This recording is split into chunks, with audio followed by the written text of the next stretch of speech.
एक बहुत बड़ा प्रश्न पूछने जा रहा हूं। इस संसार में सबसे अधिक सुखी कौन है? अब कोई कहेगा वो व्यक्ति जो सबसे अधिक धनी है, जिसके पास सबसे अधिक धन है, आभूषण है, स्वर्ण है। कोई कहेगा किसी राज्य का राजा, क्योंकि वो शासन कर पाता है, उसके आदेश के बिना कुछ भी नहीं होता, आदि इत्यादि। इसका उत्तर यदि मैं दूं तो मैं इतना ही कहूंगा कि संसार का सबसे सुखी व्यक्ति वो है जो संतुष्ट है। उसके पास संतुष्टि रूपी धन है जो उसको सुखी रखता है। अब ये संतुष्टि ये कैसे आती है जीवन में? ये आती है धैर्य के कारण। धैर्य ये भाव अत्यंत शक्तिशाली है। ये धैर्य ही है जो हमारी धरती को धरती माता बनाता है, क्योंकि ये धरती माता धारण करती है, सहती है, धैर्य रखती है और अपना कर्म करती जाती है। ये धैर्य ही था माता सीता में जो रावण का अंत हुआ। ये धैर्य ही था जो नारायण ने कच्छप अवतार धारण किया, एक बड़े से पर्वत को अपने ऊपर धारण किया और समुद्र मंथन संभव करवाया। इसलिए सर्वप्रथम धैर्य को अपने मन में लाई। यही धैर्य आपको संतुष्टि की ओर ले जाएगा और यही संतुष्टि आपको लोभ, मोह, लालच से दूर ले जाएगी सुख की ओर। और तब ये मन प्रसन्न होकर कहेगा राधे राधे। मनुष्य सदैव बड़ा मनुष्य बनना चाहता है, सदैव इसी की कल्पना करता है। किंतु प्रश्न ये है कि मनुष्य बड़ा कब बनता है? जब वो धनी बन जाए, जब उसके पास अधिक मान हो, वो अधिक रूपवान हो या अधिक शक्तिशाली। मनुष्य बड़ा मनुष्य तब बनता है जब संकट के समय वो किसी के साथ खड़ा रहे। तो सर्वप्रथम ये सीखिए। कदाचित इसीलिए हनुमान राम के लिए इतने बड़े, कदाचित इसीलिए बलराम दाऊ मेरे लिए इतने बड़े। यदि आप भी जीवन में बड़ा बनना चाहते हैं तो किसी के साथ उसके दुख के समय में, उसके संकट के समय में उसका साथ निभाइए, उसके साथ खड़े रहिए। ये मन प्रसन्न होकर कहेगा राधे राधे। जीवन में सबसे अधिक महत्वपूर्ण वस्तु कौन सी? घर, वाहन, स्वर्ण, धन।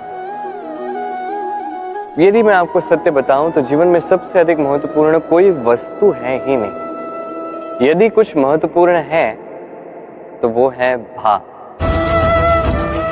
करुणा, मित्रता, मातृत्व, वात्सल्य और सबसे अधिक महत्वपूर्ण प्रेम। अपने इस जीवन में यदि आप इस समस्त जीवन को वस्तुओं का खेल बना के रख देंगे तो जीवन में आनंद नहीं रहेगा। अपने इस जीवन को भावनाओं का घर बनाएं। ये मन प्रसन्न होकर कहेगा राधे राधे। मनुष्य की एक अत्यंत विचित्र प्रवृत्ति होती है दूसरों के विषय में, उनके जीवन के विषय में, व्यक्तित्व के विषय में, भविष्य के विषय में अनुमान लगाना। ये अनुचित है। किसी के भूतकाल को लोग देख के भविष्य बता देते हैं, वर्तमान को देख के उसका भविष्य का अनुमान लगा लेते हैं। उदाहरण दूं तो किसी दास को देखिए, उसे देख के लोग कहते हैं कि इसके भविष्य में ये हो सकता है, अनुमान लगाते हैं। अरे इस राजा को देखिए, ये तो कितना सुखी होगा, ये तो संसार का सबसे अधिक सुखी व्यक्ति होगा, कितनी सुख सुविधाएं हैं इसके पास, अनुमान लगाते हैं। सत्य तो ये है कि आप किसी के व्यक्तित्व के विषय में या भविष्य के विषय में पूर्ण सत्य कभी ज्ञात कर ही नहीं सकते, बस अनुमान लगा सकते हैं। और अनुमान लगा के कोई लाभ नहीं होने वाला, क्योंकि ये काल जो है ये अत्यंत शक्तिशाली है। काले से काले कोयले को ये हीरा बना सकता है, बड़े से बड़े राजा को रंक बना सकता है एक क्षण में। फिर आपके अनुमान का क्या लाभ, क्या मिला अनुमान लगा के? इसलिए कभी किसी के विषय में कोई अनुमान नहीं लगाएं, उसके भविष्य के विषय में कोई अनुमान नहीं लगाएं। कोई धारणा किसी के विषय में ना बने, कुछ करें तो प्रेम, सब में प्रेम बांटिए, सब में सकारात्मकता बांटिए।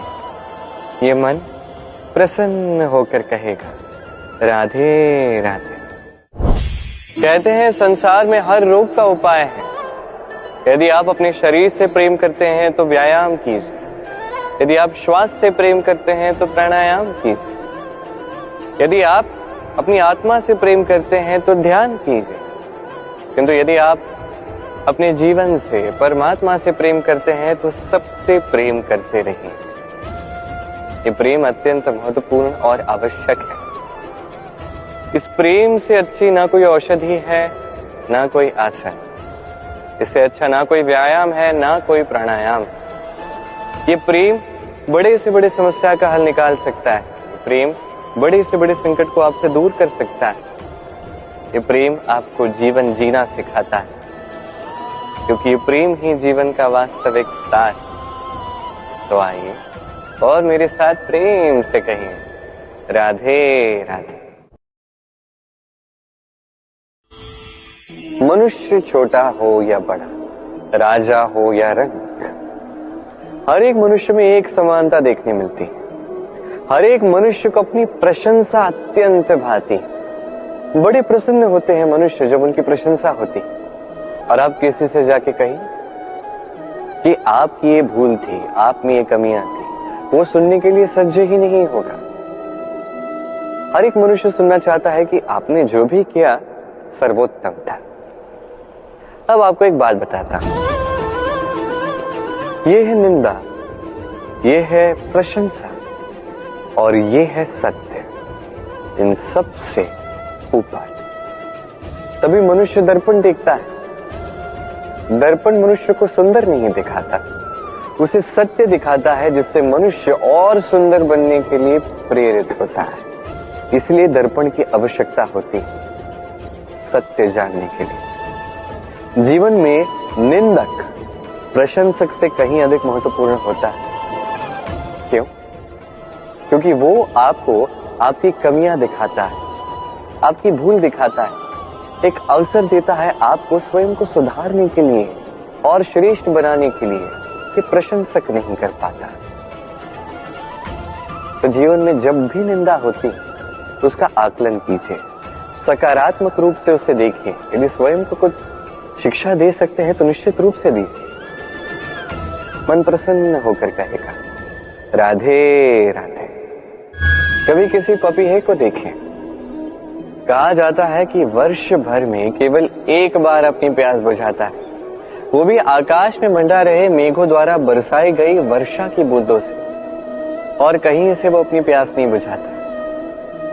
पूरे वर्ष भरी गर्मी सहता है, भरी सर्दी सहता है, बस एक आस में कि वर्ष में एक बार वो मेघ आएंगे, वर्षा करेंगे और मेरी प्यास को बुझा देंगे। क्या है? विश्वास है। विश्वास ही है कि वर्ष में एक बार वो मेघ आएंगे जो प्यास बुझाएंगे। अब देखिए, सूर्यमुखी का पुष्प रात भर अंधकार से लड़ता है, उसे विश्वास है प्रातःकाल में सूर्य उसे अवश्य दर्शन देंगे। ये विश्वास ही था जो एक छोटी सी नौका लेके मनु निकला और समस्त सृष्टि को प्रलय से बचा लिया। ये विश्वास ही था प्रेम पर जो वानरों और भालुओं की सेना लेके श्री राम ने आक्रमण किया, समस्त वरदानधारी असुरों की, राक्षसों की लंका पर, और विजय भी प्राप्त की। ये विश्वास ही विश्व की आस। विश्वास कीजिए कि आप सर्वश्रेष्ठ हैं और कर्म करते जाइए बस। इस विश्वास की आस ही आपको प्रतिबल प्रदान करेगी। ये मेरा विश्वास है। आइए और मेरे साथ प्रेम से कहिए राधे राधे।